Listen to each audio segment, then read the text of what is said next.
हर हर महादेव, हर हर महादेव। स्वागत है आपका इस चैनल में। आज हम बात करेंगे मौनी अमावस्या की।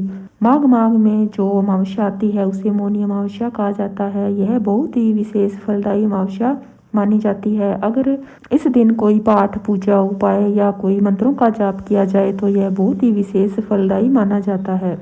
बहुत से भक्तजन इस मौनी अमावस्या को व्रत करते हैं और पुण्य फल की प्राप्ति करते हैं। लेकिन अगर आप व्रत ना कर पाओ तो अगर कुछ उपाय भी आप करते हो, कुछ पूजा पाठ, मंत्रों का जाप इस दिन आप करते हो तो आप देखना आपके जिंदगी में खुशहाली कैसे बढ़ती ही जाएगी। तो बात करते हैं कि इस दिन ऐसे क्या कार्य किए जाएं जिससे हमें कई लाख गुना फल की प्राप्ति हो। इस दिन बहुत से भक्तजन गंगा स्नान करते हैं, लेकिन अगर पॉसिबल ना हो कि नदी में जाकर स्नान करना तो आप घर पर जिस पानी से नहाते हो उसमें थोड़ा सा गंगा जल मिलाकर आप जरूर नहाएं। आप यकीन रखिए, आपको यह छोटी सी बात लग रही होगी, लेकिन आप अगर ऐसा करते हैं, गंगा जल से नहाते हैं, तो आप देखना दिनों दिन आपकी कैसे तरक्की होगी। और इस दिन सुबह आप नहा धोकर सूर्य को अर्घ जरूर दें। फिर उसके बाद आपको अपने पितरों के नाम का भोजन बनाना है और वह गाय को खिलाना है, जरूरतमंद में बांटना है और खुद भी खाना है। और पितरों के नाम का एक आपको दीपक जलाकर दक्षिण दिशा में आपको दीपक जलाना है। मिट्टी का दीपक लेना है, उसमें लंबी बाती लगानी है। आप यह प्रार्थना सुबह भी करोगे, लेकिन जो मेन दीपक है वह आप शाम को जलाओगे। सुबह आप प्रार्थना करोगे, पितरों से क्षमा याचना प्रार्थना जरूर करनी है, क्योंकि हमारे कार्यों में जो भी रुकावटें आती है, व्यक्ति तरक्की नहीं कर पाता, घर में कोई भी मांगलिक कार्य ना हो तो कहीं ना कहीं पितृदोष का यह कारण बनता है। तो आप क्षमा याचना प्रार्थना करके पितरों के नाम का आप दान पुण्य करो। इस दिन तिल का बहुत ही ज़्यादा विशेष महत्व माना जाता है। तो आप गाय के लिए जो भी रोटी निकालो उसमें तिल डालकर गाय को आप जरूर खिलाएं। और उसके बाद शाम के वक्त जब प्रदोष काल पड़ता है, प्रदोष काल 6 से लेकर 7:30 के बीच में पड़ता है, तो इस समय आप एक बड़ा दीपक लें, उसके अंदर लंबी बाती रखें और गाय का देसी घी आप डालें। और आप देखें आपके घर के आसपास कोई तालाब, बावड़ी या कोई नदी है तो वहाँ पर जाकर आप पितरों के नाम का यह दीपक जलाएं। नीचे आप दीपक के फूल या चावल रख सकते हैं, फिर उसके ऊपर दीपक जलाकर आप वहाँ पर अपने पितरों को याद करें, क्षमा याचना प्रार्थना करें और भगवान से प्रार्थना करें कि आपके घर में सुख समृद्धि, धन धान्य की हमेशा वृद्धि होती रहे, घर में मांगलिक कार्य होते रहें, बच्चों की तरक्की होती रहे।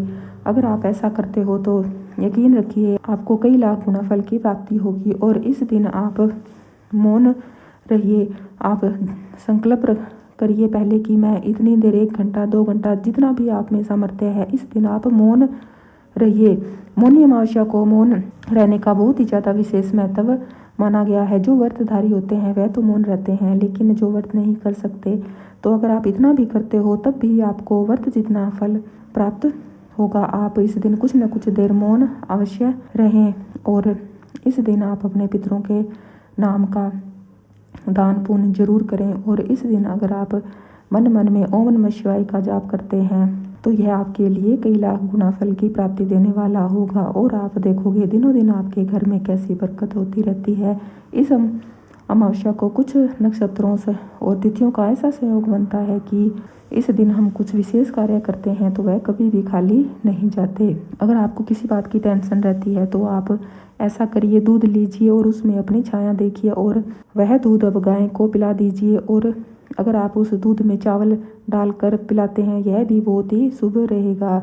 इस दिन आप खीर जरूर बनाएं, पितरों का भोग लगाएं, जरूरतमंद को खिलाएं, खुद भी खाएं और माता लक्ष्मी से प्रार्थना करें कि आपके घर में हमेशा धन की बरकत होती रहे। इस दिन अगर आप तुलसी के पेड़ की परिक्रमा करते हैं, पूजा करते हैं और वहाँ पर दीपक प्रज्वलित करते हैं ये तो यह बहुत ही विशेष माना जाता है। आप एक धागा लीजिए, आप पीला धागा ले सकते हैं और इस पर आपको 108 गांठ लगानी है। हर गांठ पर आपको लक्ष्मी माता का मंत्र बोलना है, श्रीम, बस आपको यही मंत्र बोलना है और वह धागा तुलसी में आप बांध दीजिए और तुलसी के मिट्टी का आप तिलक करिए।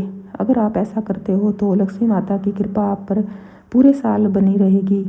और इस दिन आप विशेष ध्यान रखें कि घर में कोई भी लड़ाई झगड़ा ना करें, जोर से ना बोलें, सारे सात्विक बनकर रहें। अगर आप कुछ ऐसा करते हो तो आप यकीन रखिए निश्चित ही आपको जो भी आपकी मनोकामना है वह पूर्ण होगी। वैसे तो घर के मंदिर में आप पूजा अर्चना कीजिए, अगर हो सके तो आप मंदिर में जाइए, वहाँ पर घी का दीपक जलाकर आइए, भोले बाबा से प्रार्थना कीजिए। जो भी आपके घर के आसपास मंदिर है, अगर आप जा सकते हो तो वहाँ पर आप जाइए।